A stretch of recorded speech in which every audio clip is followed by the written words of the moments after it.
two great anniversaries that happened to this year 2017, and one is the 500 years of the Protestant Reformation, and the other one is the 100 years of the Russian Revolution. And so we're glad to host you here, and we hope that the day will be fruitful and engaging and important for all of you. And we have a series of important and interesting contributions. The reason why we're here in the heart of Rome is that Rome, although has been a very religious city in many ways, it has not been a city where religious pluralism has been always appreciated. And it was not until 50 years ago that full religious freedom was recognized in the country. And so, being a Protestant study center with a library training going on here, we want to contribute to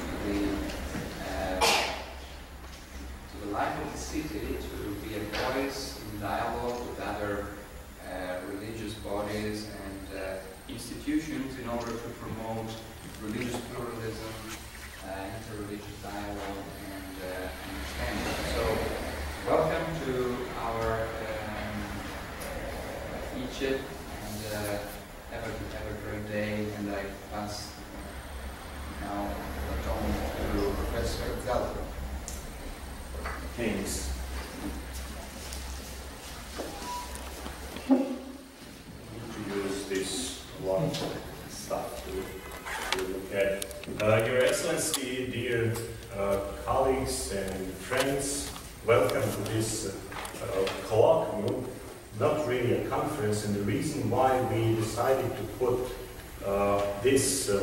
use this word colloquium rather than a conference is a simple one, because we wanted to suggest by that this is an open discussion place where a diverse group of scholars will share their ideas, not necessarily completely fully developed and shaped, and propose them for further discussion.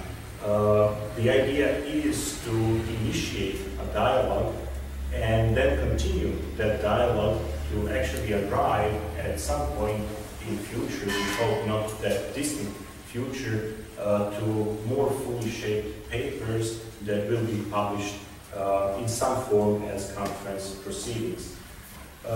This colloquium aims, as Leonardo put it, at looking at these two landmark events in the period of modernity, the Protestant Reformation from 1517 and the October Revolution, also February Revolution from 1917.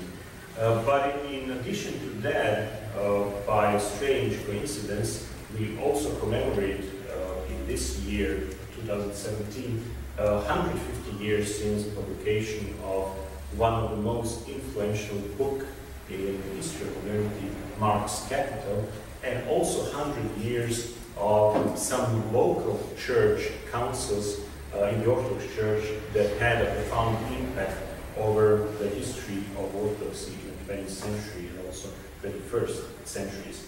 So this is the context, and these are events that some of our conference presenters will address today.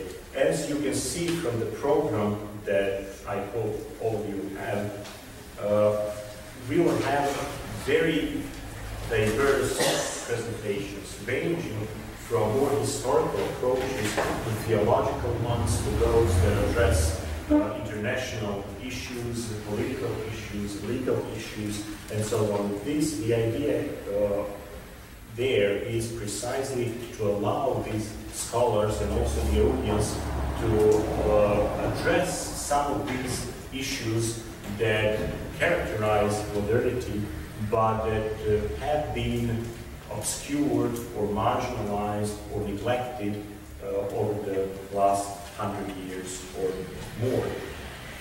As a general introduction to what we are going to discuss today, I want to read you couple of lines, actually more than that, from now legendary book by Bruno Latour, We Can Never Be Modern, which I think contextualizes our topics in a very good and also precise way. Latour's point is to expose the complexities of modernity and to actually explain the paradoxes that moderns, as he called them, all of those who actually buy into the modernist narrative, one could also call the modernist ideology, those features that they exhibit. Quote, Native Americans were not mistaken when they accused the whites of having 4 tongues. By separating the relations of political power from the relations of scientific reasoning, while continuing to shore up power with reason and reason with power, the moderns have always had 2 irons in the fire. They have become invincible. You think that thunder is a divinity. The modern critique will show that it is generated by mere physical mechanisms that have no influence over the progress of human affairs. You are stuck in a traditional economy. The modern critique will show you that physical mechanisms can upset the progress of human affairs by mobilizing huge productive forces. You think that the spirits of the ancestors hold you forever hostage to their laws. The modern critique will show you that you are hostage to yourself and that the spiritual world is your own human construction. You then think that you can do everything and develop your societies as you see fit. The modern critique will show you that the iron laws of society and economics are much more inflexible than those of your ancestors. You are thinking that the world is being mechanized. The modern critique will tell you about the Creator God to whom everything belongs and who gave man everything. You are indignant that society is secular. The modern critique will show you that spirituality is thereby liberated and that a holy spiritual religion is far superior. You call yourself religious, the modern critique will have a hearty laugh at your expense. You cannot even accuse them of being non-believers. If you tell them they are atheists, they will speak to you of an all-powerful God who is infinitely remote in the great beyond. If you say that this crossed-out God is something of a foreigner, they will tell you that he speaks in the privacy of the heart and that despite their sciences and their politics, they have never stopped being moral and devout.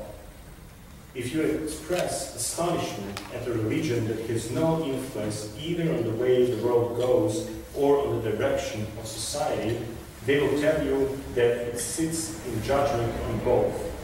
If you ask to read those judgments, they will object that religion infinitely surpasses science and politics, and it does not influence them, or that religion is a social construct or the effect of nuance. What will you tell them then? They hold all the sources of power, all the critical possibilities, but they displace them from case to case with such rapidity that they can never be caught red-handed. Yes, unquestionable, they are, they have been, they have almost been, they have believed they were invincible. So with this introduction that in a simple way exposes some of the aspects of our modern times and modern engagement in some of the issues that we are going to discuss, such as religion, Christianity, presence or absence of God, secularism, and many others. I would like to proceed with the first presentation for today,